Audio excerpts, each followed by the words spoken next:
It has been 50 years since the Mahanirvana of Bhagwan Sri Ramana Maharshi.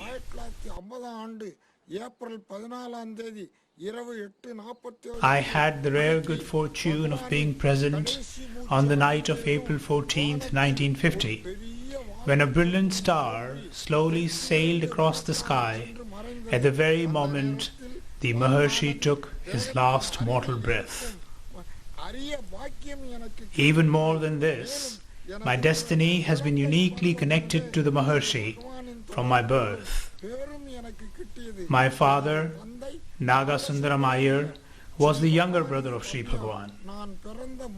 Not long after I was born, my mother passed away, and when I was 3 years old, my father took sannyas and joined Sri Bhagwan and their mother Aragamma at Skanda Ashramam.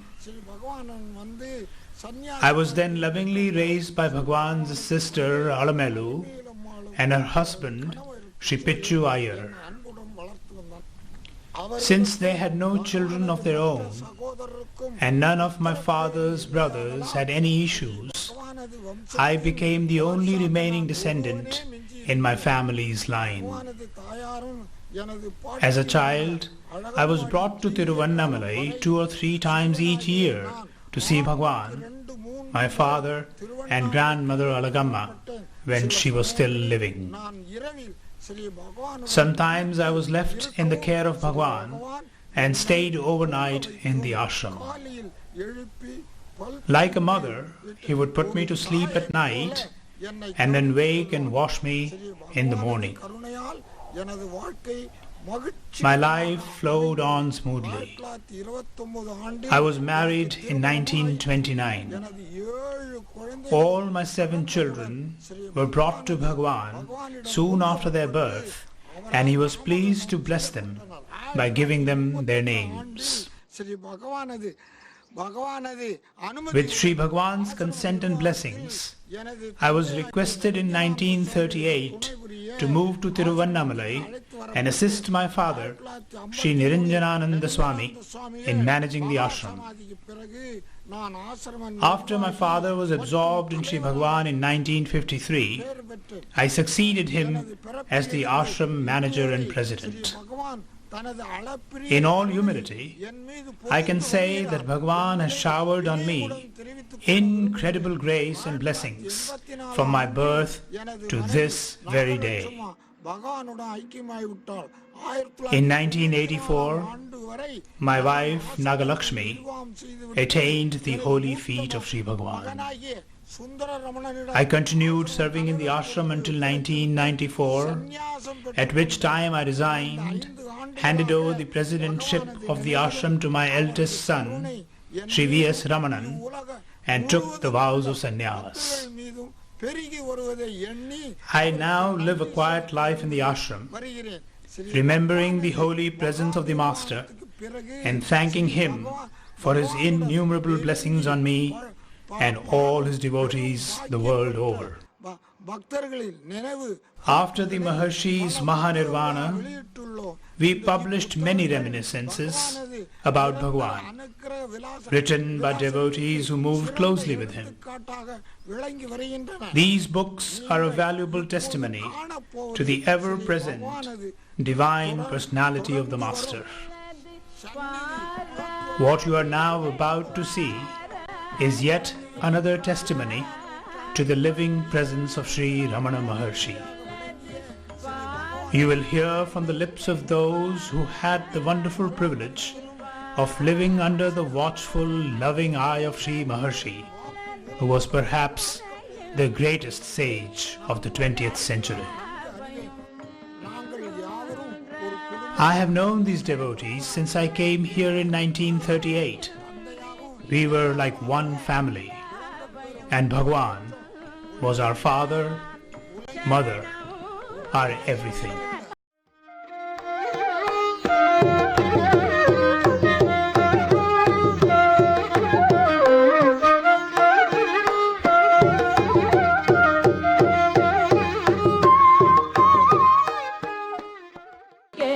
He continues to attract sincere devotees to him from all over the world, as he lives not only in Sri Ramana Ashramam but in the hearts of all.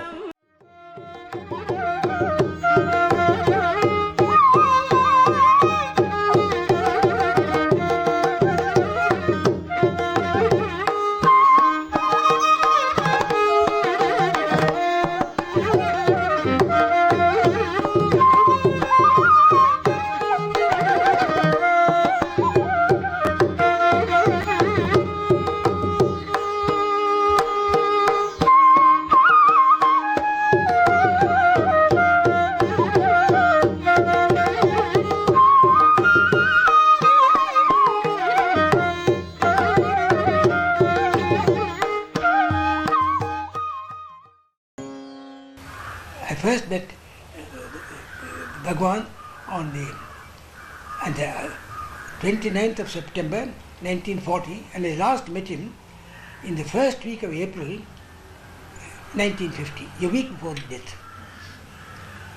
During my first visit, a great man, Sir P.S. Yuswami Iyer, a wonderfully great man, I told him I was going. He said, "Don't go alone. Take somebody whom you like, to whom you are attached, take them." And so I took one old student, Subramaniam, one then student, Ismail, and my wife. So I went to this group of people. And for this, Shivaswami here is responsible. He told me he used to walk on Uttagaman, Nilgiri Hills. There's a place called Dodapetta, which is a steep precipice. From there, you can look into the abyss about 8,000 feet below. People like to look into it, look down, and in order not to fall, becoming giddy, they used to tie themselves up with a piece of rope. Somebody will hold the rope, and then you can look down. So he gave me this analogy and said, when you go to Bhagavan, you will swept off your feet, you will fall into the abyss. I see. And so be bound by attachment to some people.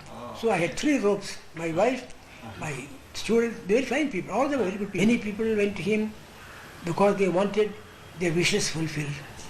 Many people went to him because in their affliction they found consolation from him. Many people went to him with intellectual problems which he solved.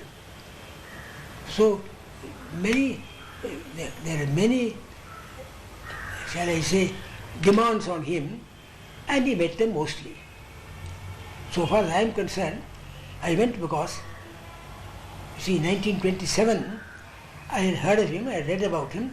Kavyaganta came and spoke in my college. So I heard about Bhagavan, and many people have written to me. But at that time I was a fool, and I said, what is this man sitting on top of a hill and doing nothing? Here is Gandhi. Then in 1939-40, I passed through a series of very interesting experiences. One was, I read the poems of Gurugara. I know something about poetry. English term, poetry is poetry. Poetry is the bridge between the actual, phenomenal, and the ultimate real. Now, when I read Gurugara's poems, I said, good heavens, the man who inspired this kind of poetry is divine. Number one, that moved me completely. Gurugara completely converted me.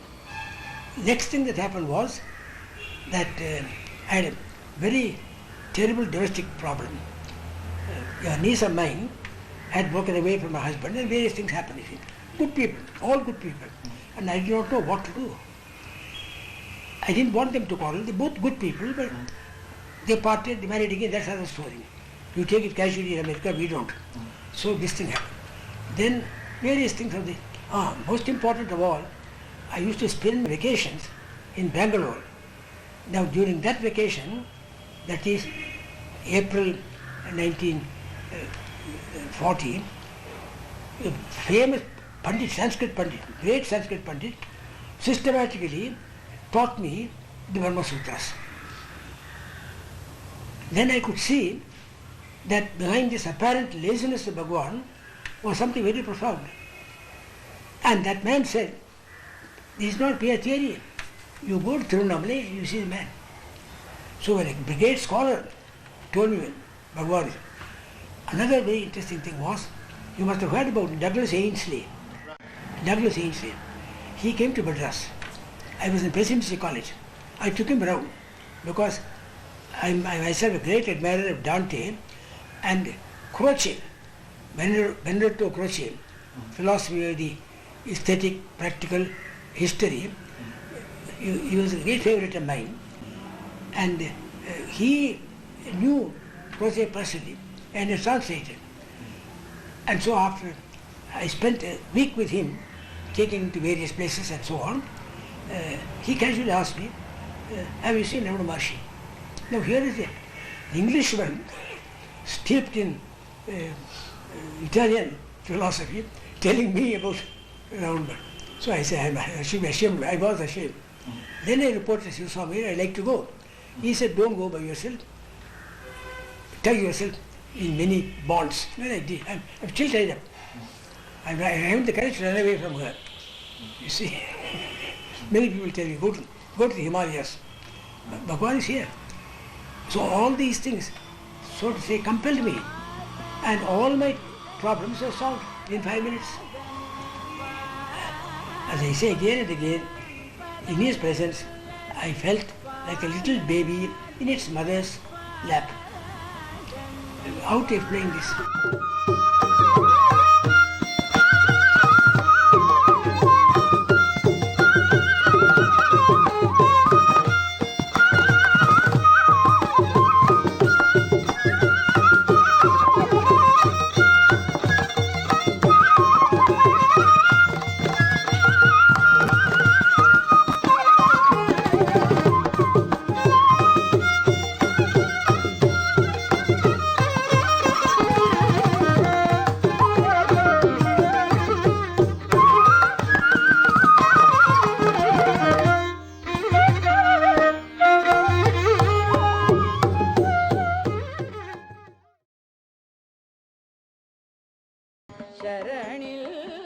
சின்ன வயசுலேயே நான் சும்மா இருந்தேன். 16 வயசுலேயே 18வது வயசுல நினைக்கிறேன் பகவான் சொப்பனத்திலே தான் நான் காட்சி கொடுத்தார் முதல்ல. At a very young age, when I was around 18 years old, Bhagavan appeared to me in a dream.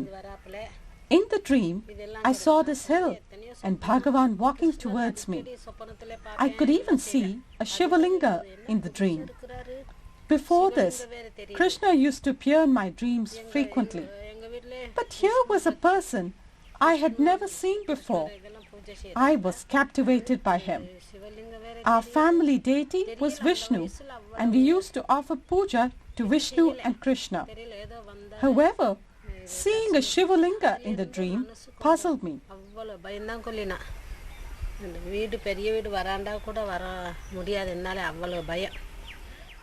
At that age, I could not comprehend the dream. Right from then onwards, my mind changed. Having been a coward since childhood, I would not even walk to the veranda of my house at night. But after having obtained the darshan of Bhagavan in my dream, the fear that had gripped me left me. It was only at the age of 20 that I got a book on Bhagavan. It was the Ramana Vijayam, written by Sudhananda Bharati. At the mere touch of the book, I lost body consciousness. My whole body became numb, and it was with great difficulty that I managed to come back and sit next to my friend. Noticing my plight, she commented, "You should not read all sorts of books. Your family members would be cross with you. You don't need to read such books at your young age. A little bit of reading may be fine, but not spending all 24 hours with such books."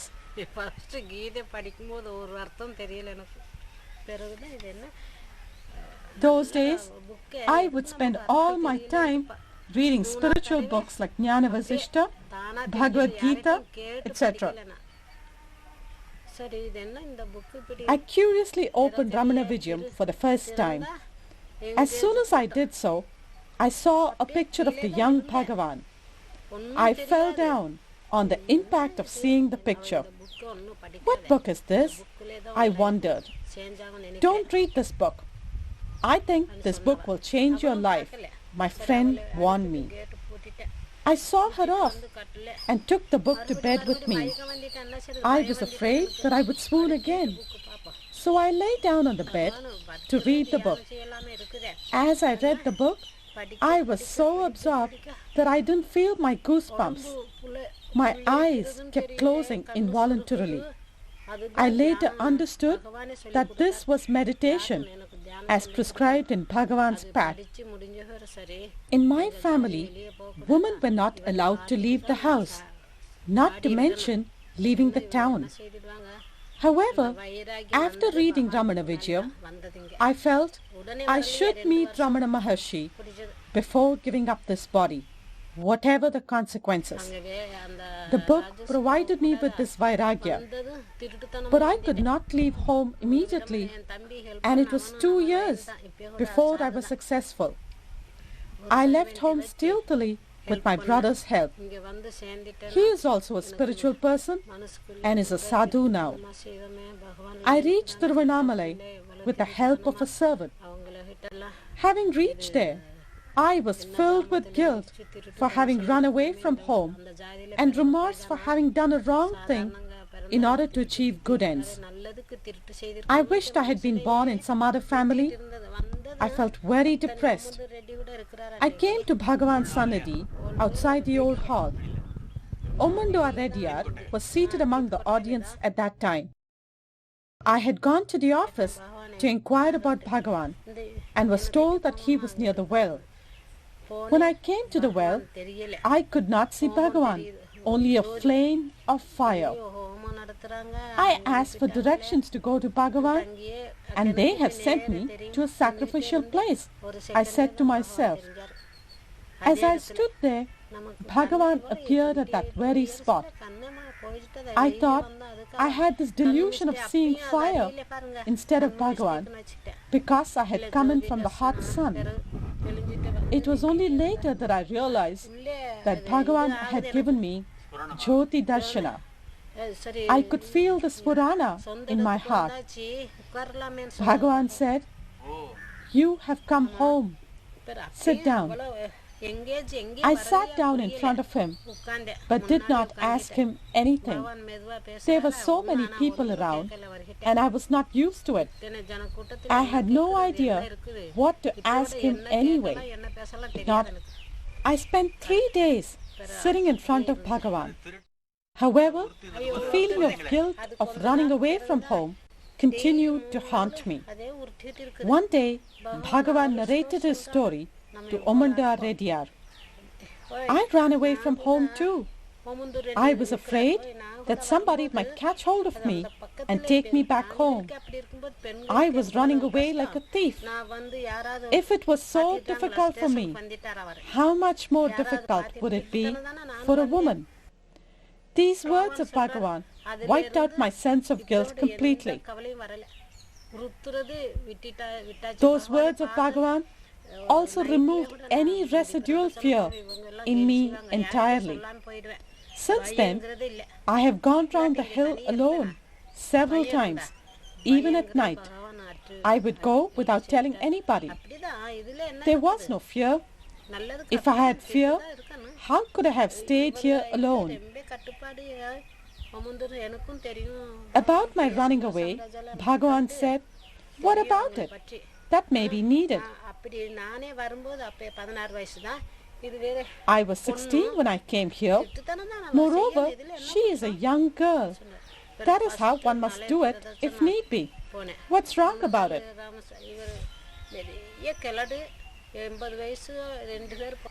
At the time of Bhagavan's Mahanirvana, I was at Rajapalyam. That night, at the same time, I saw a beautiful blue light going up in the sky, and I knew Bhagavan had left the body. I did not want to live after that, and so I started to fast, hoping to drop the body that way.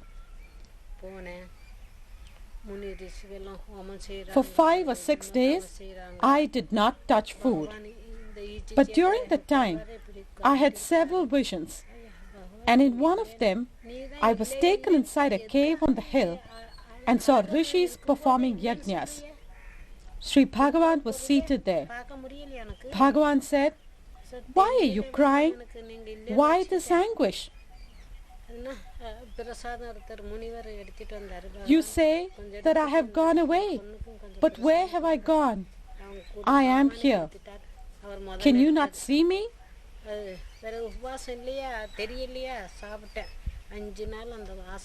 Some rishis brought some prasad to Bhagavan. Sri Bhagavan took some and gave it to me. I did not remember in the dream that I was fasting, so I ate the prasad given to me by Bhagavan. For 5 days afterwards, the smell of the prasad was with me. Now, was that a dream or reality? I consider it to be Bhagavan's grace. The morning after the dream, I started taking food and coffee. My brother and sister were also fasting with me, deciding to give up their bodies if I were to give up mine. From that day onwards, I had no thought at all that Bhagavan had left us.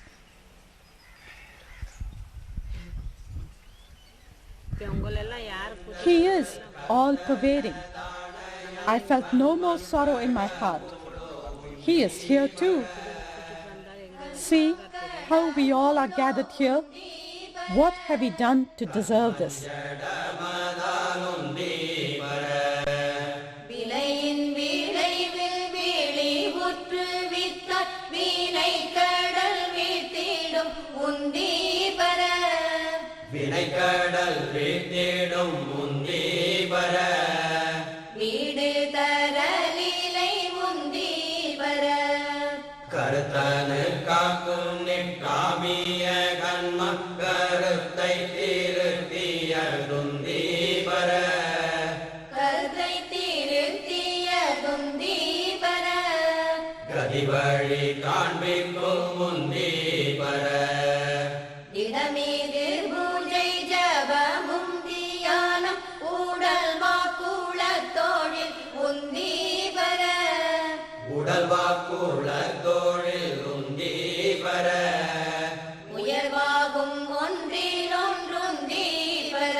The next day,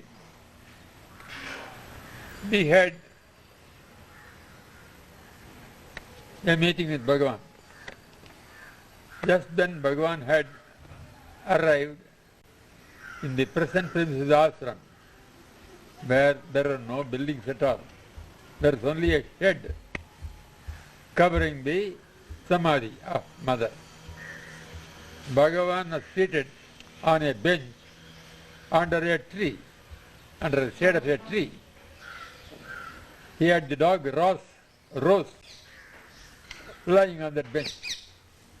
He was gently stroking the dog.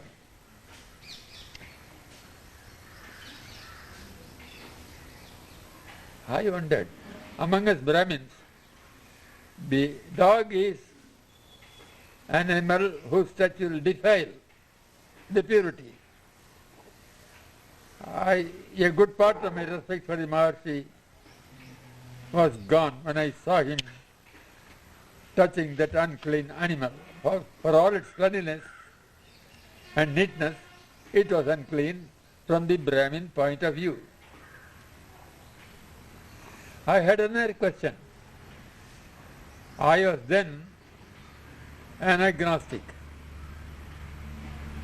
I said, nature can take care of itself. Where is the need for a creator? What is the fun of writing all these books telling cock and bull stories which do not chant the search of reason. I wanted to put in straight question whether there is a soul, whether there is a God, whether there is a salvation. All these three questions are included in one question. Well, sir, you are sitting there like this. You are sitting like this. I can see your present condition. What is your next sthiti? The word in Sanskrit sthiti means the state or condition. What is your future state? In Sanskrit, it means sta, tit, to stand. That is the posture, the stand, to stand. Maharshi did not answer the question. Oh, you are taking shelter under this glum, indifferent silence from answering an inconvenient question. The thought flashed in my mind. Simultaneously, I felt as if I had a bomb exploding under my seat. The Maharshi exploded. Sthiti. What do you mean? What do you mean by sthiti? I was not prepared for that question. Oh, this man is very dangerous. He is dangerously alive. And the answer with proper care. So I said, if I ask him about the body, it's a useless question. The body may be burnt or buried. What I wanted to ask him about is the condition of something within the body. Of course, I can recognize a mind inside of me. Well, I was out to say about the mind. But if he puts the question, what is mind? I was prepared to answer. All these were passing across my mind. As I was looking at him, he was looking with a fierce look. I question, what is mind? Of course, mind is made of thoughts. What are thoughts?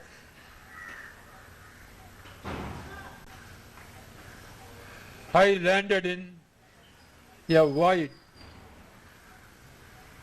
No answer. I could not present a question about a mind which did not exist. The mind was a thing that existed for me. I found it does not exist. I was bewildered. I simply sat like a statue. Two pairs of eyes were gripping each other. The eyes of the Maharshi and my eyes were gripping each other in a tight embrace. I had no sense of body. Nothing except those two pairs of eyes. Except a pair of eyes. I don't know how long it continued. When I came to myself, I was terribly afraid of the man. This is a dangerous man. In spite of myself, I prostrated and got away from his company. That look was not unfamiliar to me. That was the look which the Maharshi gave in my 14th year.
அப்படின்னு சொல்றாங்க.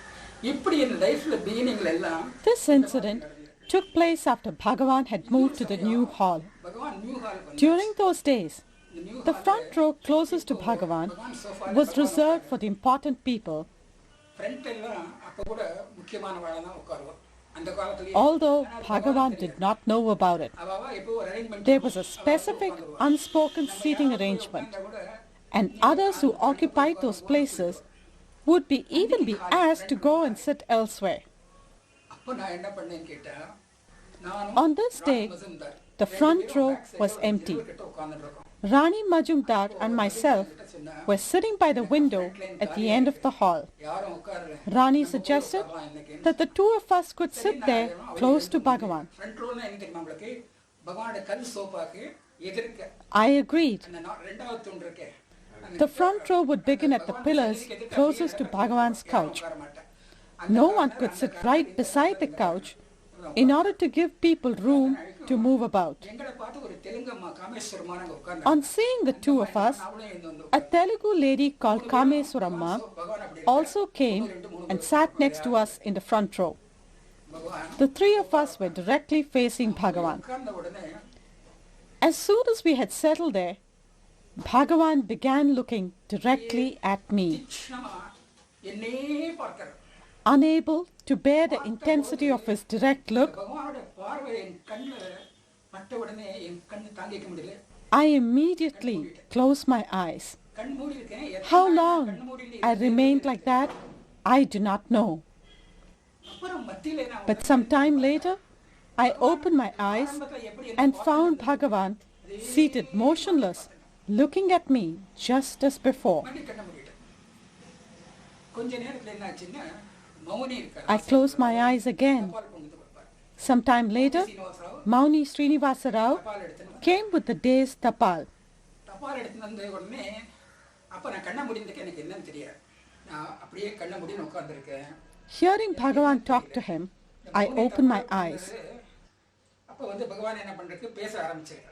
However, I was still in the same state that I was in when my eyes were closed and didn't really register anything that was happening. மூடின்னு இருந்த போது எந்த நிலையில இருக்கோ அந்த நிலையிலே நான் கண்ணு திறந்துட்டேனே தவிர மேதி சூழ்நிலை பத்தி சட்டுன்னு After attending to the tapal, Bhagavan got up to leave for the Goshala. அழுத்தினபடி அப்படியே I got up along with everybody else, but again, without any real awareness of my surroundings. Mouni தபால் பார்த்து முடிச்சிட்டு போயிட்டார். போயிட்ட உடனே பகவான் Kameswaramma, who was sitting next to me, hugged me and said, Kanakamma, you are extremely fortunate. பக்கத்துல இருக்கிற ஆனந்தம் இந்த Kameswaram Ever since you sat there, Bhagavan has continuously been looking directly at you until Mauni got the tapal. எனக்கு அவளுக்கு என்ன பதில் சொல்றதுன்னு தெரியல. நானும் பார்க்கறேன். நீ அங்க உட்கார்ந்ததுல இருந்து பகவான் உன்னையே You have got everything. Mouni தபால் Bhagavan has given you all that you need. உனக்கு எல்லாம் கிடைச்சாச்சு. உனக்கு என்ன வேணுமோ பகவான் கொடுத்தாச்சு. நீ ரொம்ப So saying, அப்படின்னு சொல்லி அப்படியே she hugged me close to her. ஆனா But I was in no state to give a reply. நான் இல்ல. I just told her, தண்ணி விழுது tears are streaming down my eyes. அப்படின்னு சொல்லிட்டேன். அந்த மாதிரி உள்ள இருக்கிற I don't know what to say. அலைகளை வந்து என்ன அப்படியே அடக்கி விட்டு The waves of peace coming over me kept me from talking.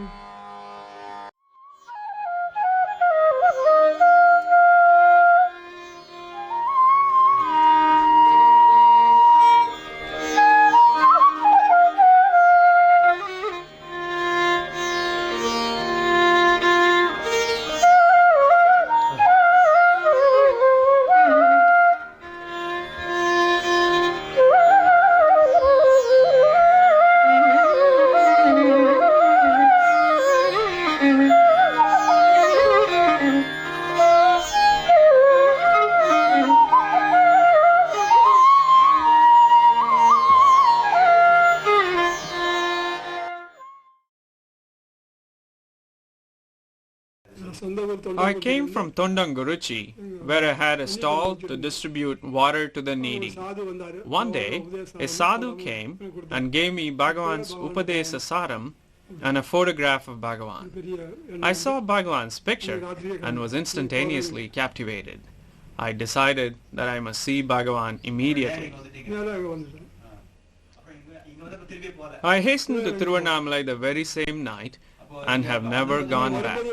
It happened to be a full moon night. When I arrived at Tiruvannamalai, I chanced to meet Seshadri Swami at a corner of the Rettai Pilayar Koil close to the big temple and received his blessings. I then went to Sri Bhagavan. When I came to the ashram, there was just a shed over the mother's shrine and Bhagavan was seated there. One day, after completing the construction of the ashram dispensary, I was feeling tired and was reclining against a wall of the dining hall. Bhagavan came up to me and said, "I'm afraid to even look at you." I asked him why that should be so. He said, "If I would just look in one direction, you would construct a structure there." This was of course in jest, but it also meant that I could understand Bhagavan's subtle instructions and follow them meticulously. This was great appreciation showered upon me by Sri Bhagavan. Once I was about to construct some steps when Bhagavan gave me a beating. I was asked to repair some steps behind the dining hall. In those days, money and materials were scarce. I asked Ramaswamy Pillai to get 3 or 4 measures of cement. Now, in Tamil, the word padi stands for both measure as well as for steps. Bhagavan asked me how many padis, meaning how many steps I was constructing. I thought he wanted to know how many measures of cement I was ordering. Bhagavan gave me a playful slap and said, "I'm asking about one padi and you're answering about another."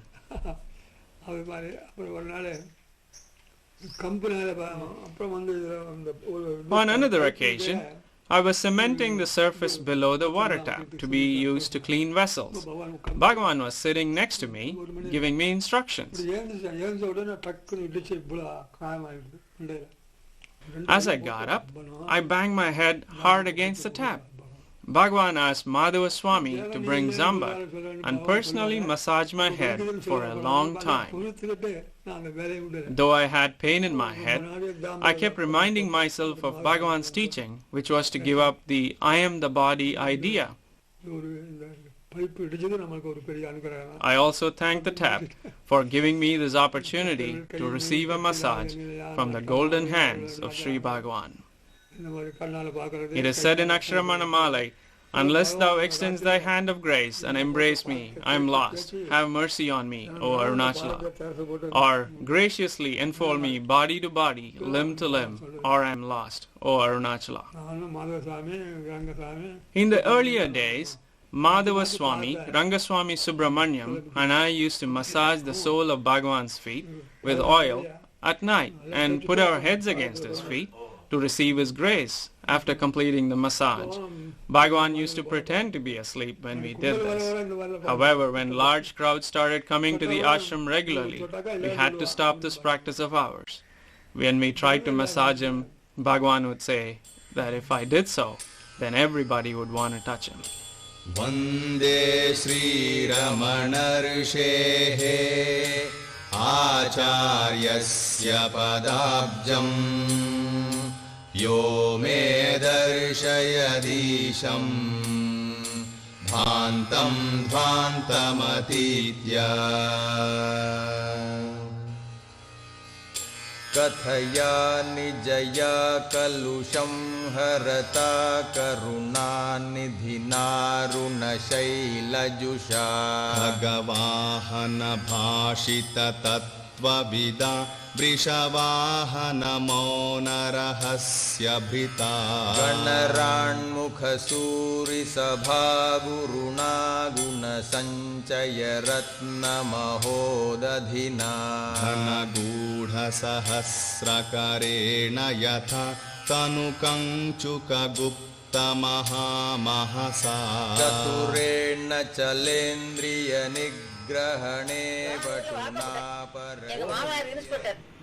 I grew up in Bhagavan's hometown, Tiruchuri. My father-in-law was a revenue inspector and Bhagavan's father was a lawyer.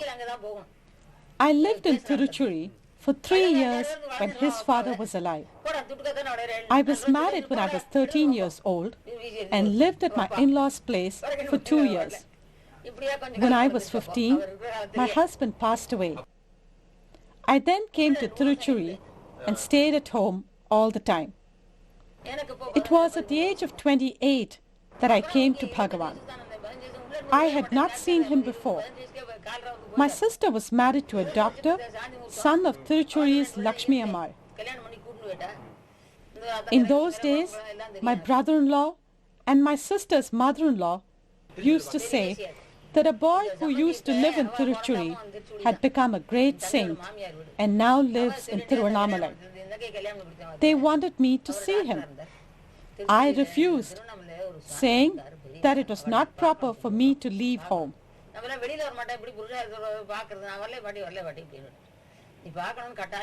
Finally, they persuaded me to come here in 1928.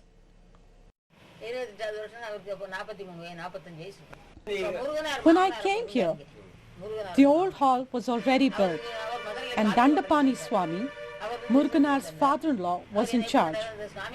He used to run a coffee shop earlier. Seeing me, he introduced me to Bhagavan as a relative Sambandhi of Lakshmi Ammal. Bhagavan gave a happy smile and said, "Varatom, Varatom. She is welcome, she is welcome." I had come with a return ticket, which was valid for 15 days. I stayed for 15 days.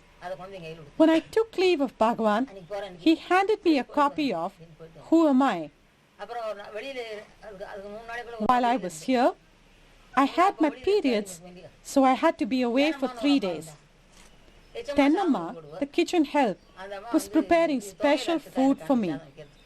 She was grinding the chutney when Bhagavan came into the dining hall, and seeing that, asked Tennamma what she was doing. When she informed Bhagavan that due to the pollution of my periods, she was serving me Yachamma's rice and the chutney outdoors. Bhagavan was annoyed and said, "There is no pollution. Give her ashram food. Why do you segregate her like this?" My next visit was only after a year, and that also happened in a beautiful way.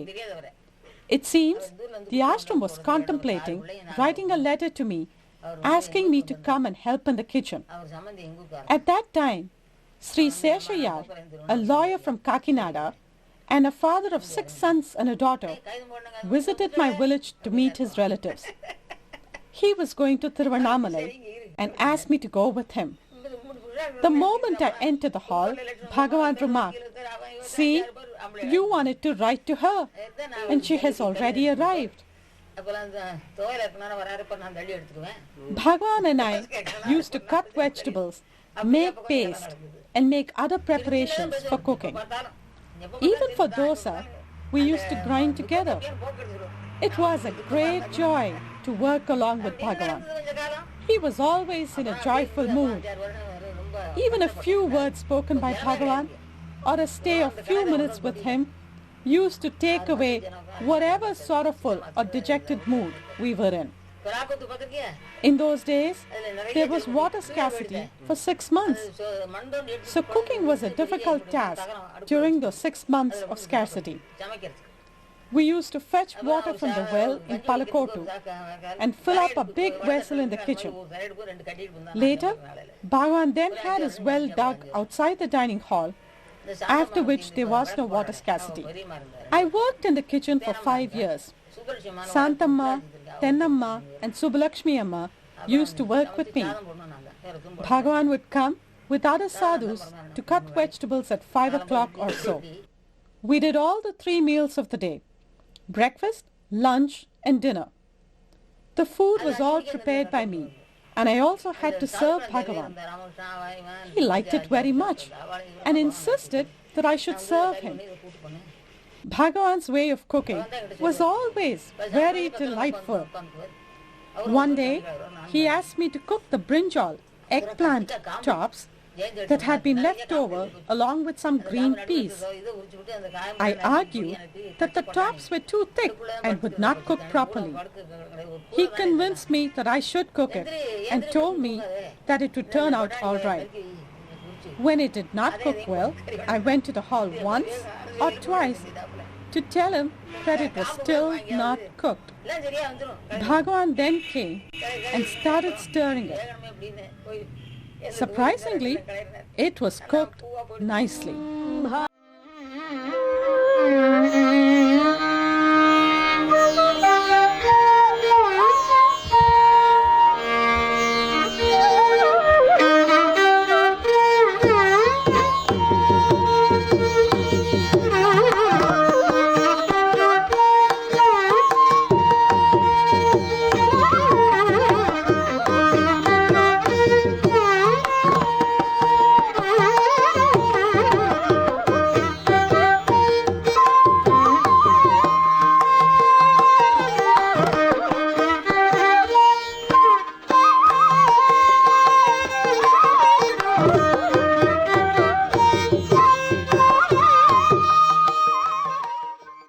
Bhagavan himself said, "Where am I to go?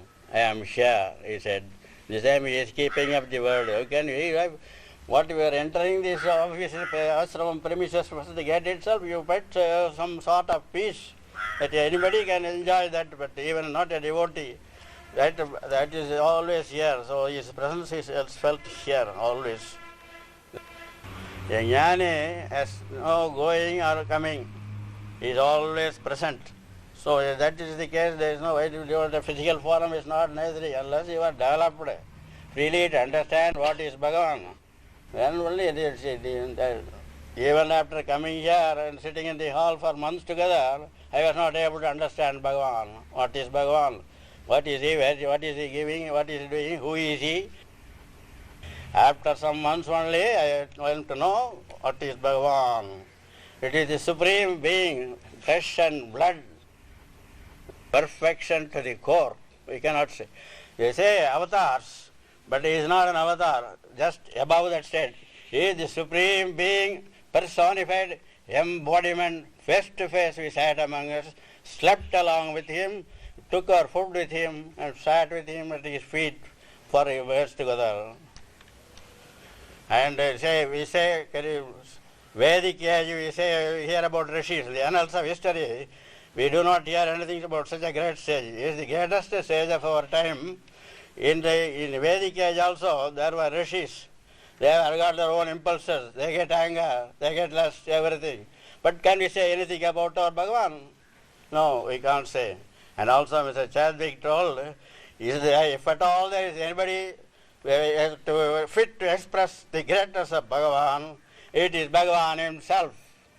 What, will Bhagavan do that? No. That is the way, that is the greatness of Bhagavan. His bewitching smile, his beaming forehead, his glittering radiant eyes, his sweet voice with measured words, his sweet form, majestic form, still we see in our days. There is nothing felt because his physical form is absent, we do not feel any difference. Still his power is more potent and more powerful and always here. ॐ महासेन महोंशेन जाताय नमः ॐ श्रीरमणाय नमः ॐ गुरवे नमः ॐ अखण्डसंविदाकाराय नमः ॐ महौजसे नमः ॐ कारणोद्भवाय नमः ॐ जगद्धितावताराय नमः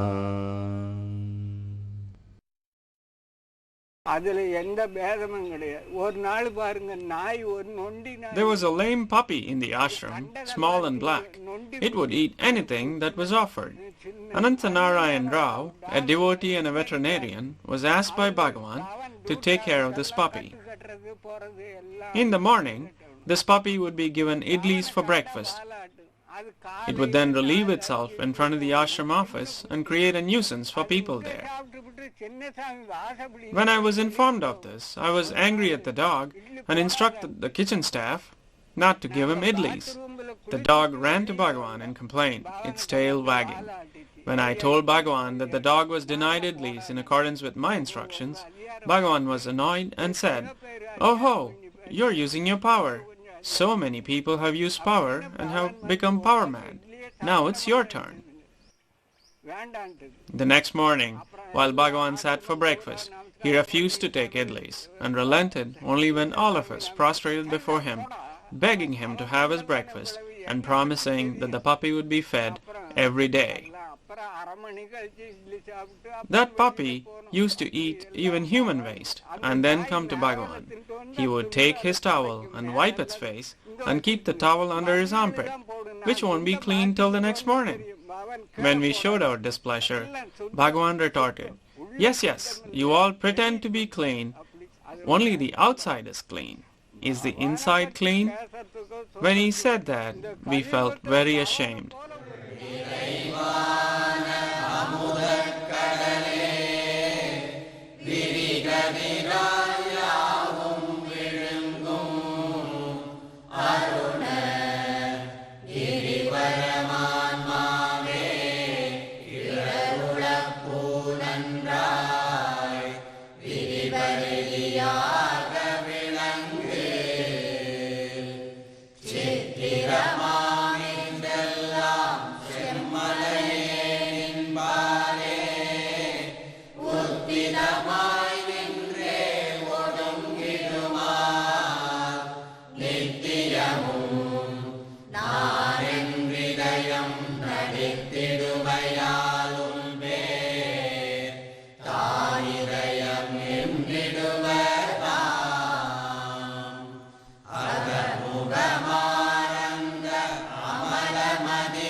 I listened to a sadhu lecture on Jnana Vasishta and about the samadhi state, but he himself was never in samadhi.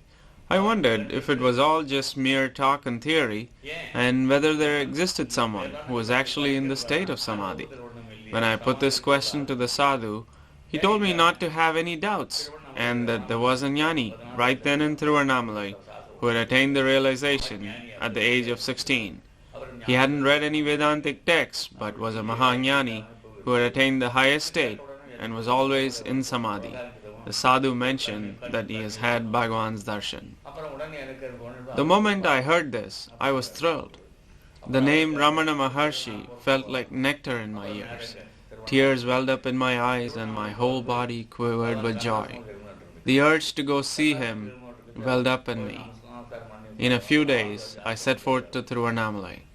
Bhagavan was living in Skandashramam then. I was overjoyed to see the Sadguru. I narrated all that had happened in Malayalam, the only language I knew then, and it was a boon for me that Bhagavan could follow and converse in that language fluently. I told Bhagavan that I had stopped doing japa and that I had not experienced samadhi as described in the Vedantic scriptures and was very confused. I prayed to him for peace of mind. After patiently hearing me out, Bhagavan quoted a verse from Kaivalya Navanitam which says, "If you realize who you are, there is no cause for sorrow." I did not know what was meant by "know who you are."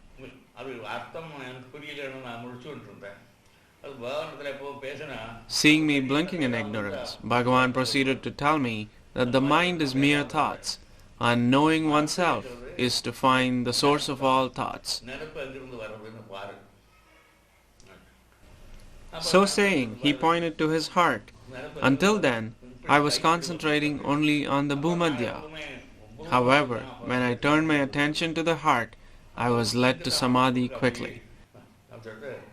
It was like a flash of lightning, and I lost body consciousness. I realized that Bhagavan had given me the samadhi experience. He was looking at me all along. I was looking into his eyes when I went into samadhi.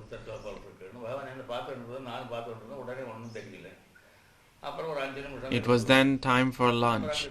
After lunch also I came to Bhagavan's presence. Then by a single look, Bhagavan put me into samadhi again. Thenceforth, I would immerse myself in that blissful state again and again, oblivious of the body. In fact, I occasionally used to touch myself to check whether I had a body or not. I spent a happy 18 days like this at Skandashramam.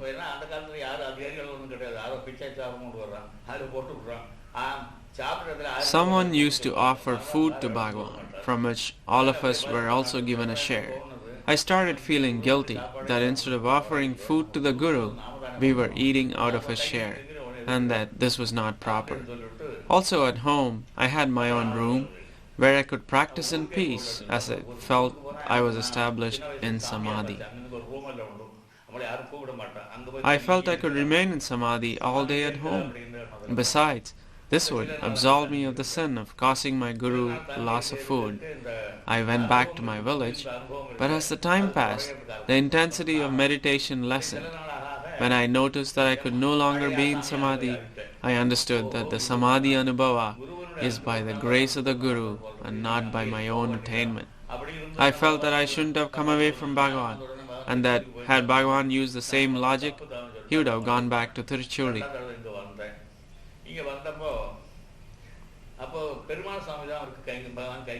When I returned to Skandashram, Perumal Swami was attending to Bhagavan's personal needs, like bringing hot water for him and so forth. Perumal Swami taught me how to look after Bhagavan's needs and entrusted me with that job, as he had to leave for the nearby Kovilur Math to attend some festivities. While I was attending on Bhagavan, I told him how the intensity of samadhi had lessened once in my village.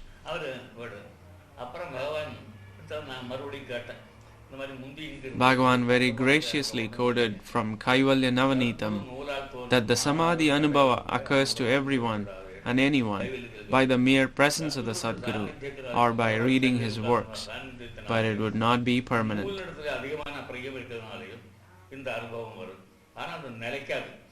Bhagavan further explained that the state of Sthita Prajna has to be attained by Shravana, Manana and Nididhyasana. Again, he quoted from Kaivalya Navanitam, where it is said that just as one would dig the ground, plant a pole and pack the dirt back in order to secure the pole, one must practice incessantly in order to make the experience of samadhi permanent. Again quoting Kaivalya Navanitam, he said that as long as the duality of the knower and known remains, one must practice. These words of Bhagavan cleared my doubts, and I have been with him ever since, serving him and following his instructions by his grace.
Now I am 94, 95 or 94.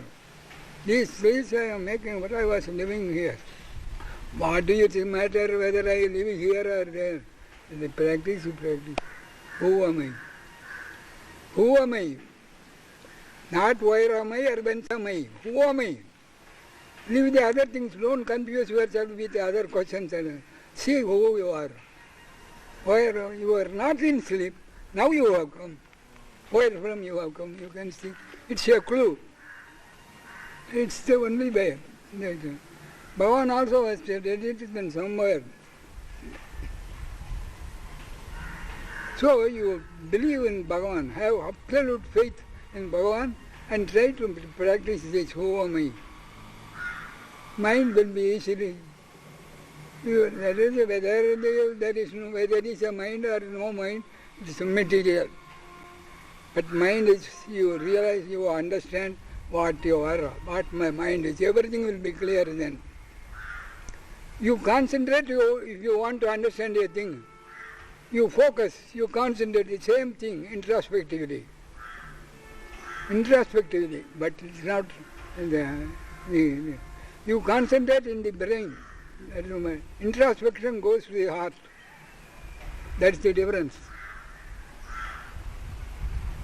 It goes directly to the heart. Because I is from the heart.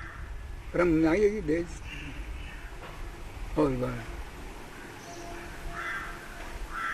Everything ends in I. And all our your literature, your philosophy, your this, everything, all I. I know this.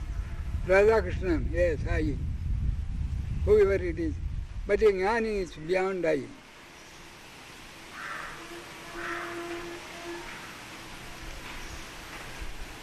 So I don't want to presume or assume I am a jnana, but I know what I am telling you, if you agree, if it is please you. It is very simple.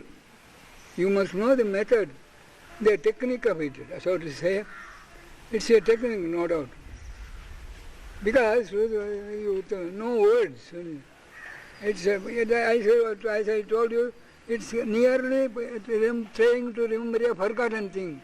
You must focus. Yes, I know. You say like that. But here, who am I, Bhagavan? I was not in sleep. Where were I in sleep? Where from now I have come? Where from you have come now? In sleep you are not. Can you tell me the place where you were in sleep? No. But if you focus, if you have attention, there is a evolution. You understand? But it will take some time. No thoughts. No dream.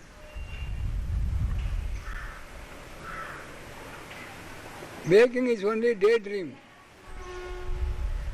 Because you have changed so many of your ideas about things. Your opinion or ideas about men and things. What does it mean? If it is real, it must be permanent. But you have changed it from your birth or from majority, you have attained your major person. After that you have changed many views, many opinions, many thoughts. Therefore, nothing is permanent. But you are permanent. You are in sleep also, because you know the experience of sleep. It was pleasant, it was happy. You are still the same. But you must still be. Try. If at first you don't succeed, try again. Don't give it up. But you will get it, Bhagavan's grace. And this Arunachala, don't think it's an ordinary rock or a hill. It is an omnipotent. It has dragged Bhagavan here, so to say, for our benefit. Prasaratadita Shubhavilokitam Ramanate Sakrit Phalatu Me Kritam Ramana Janmina Mai Bhavan Guruhu Abhida Ashaya Stava Mahanuruhu Jagadahampara Spurati Metrayam Sadabhidam Gira Tava Visamshayam Tvadupadeshato Galati Samvida Mayi Niranyaya Sadahamorphida Ahamiyontara Stamamalam Hridi Anubhave Mabho Stava Kripayadi. he was a being whose advent into this world would bless the earth goddess. There is a line in Sanskrit in Bhagavata which says, Dhanya Bhagavati Yukshoni Mahatam Padachinnita. They put their feet on the earth feels blessed. To my mind, he was one of the most glorious beings that have ever visited this earth.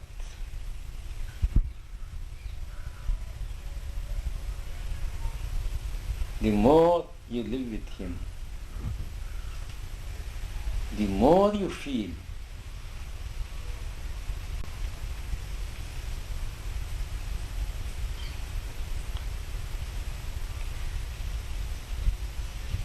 that you have done something in the past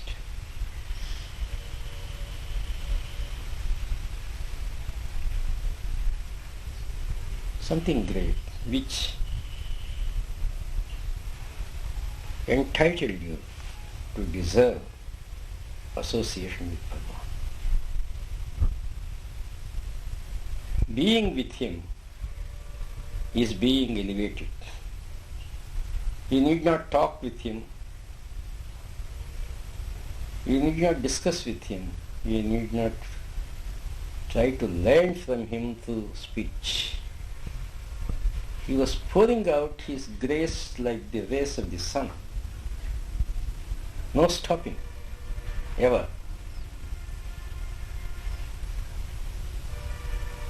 It was for you to receive. You must have the proper receptivity.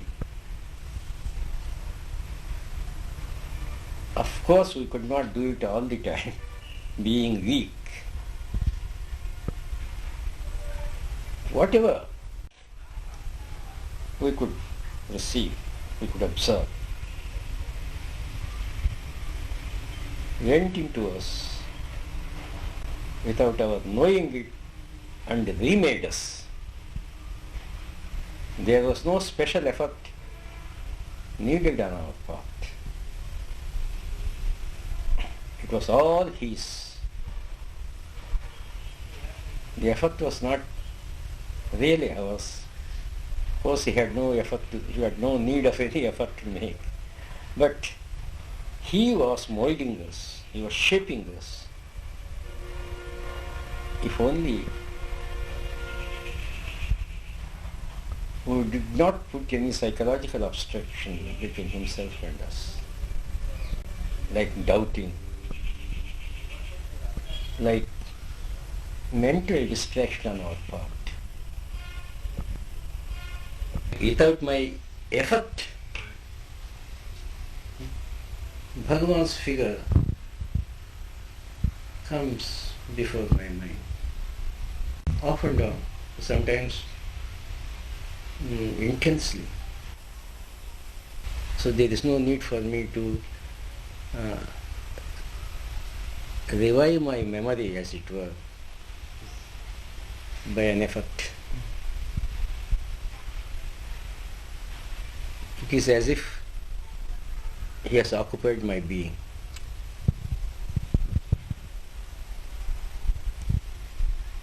That is what Bhagavan would do to anyone.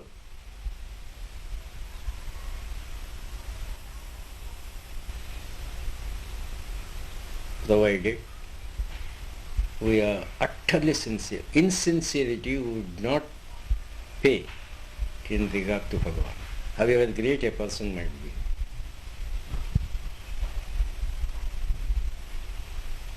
Once he knows you are sincere, you get everything from Bhagavan.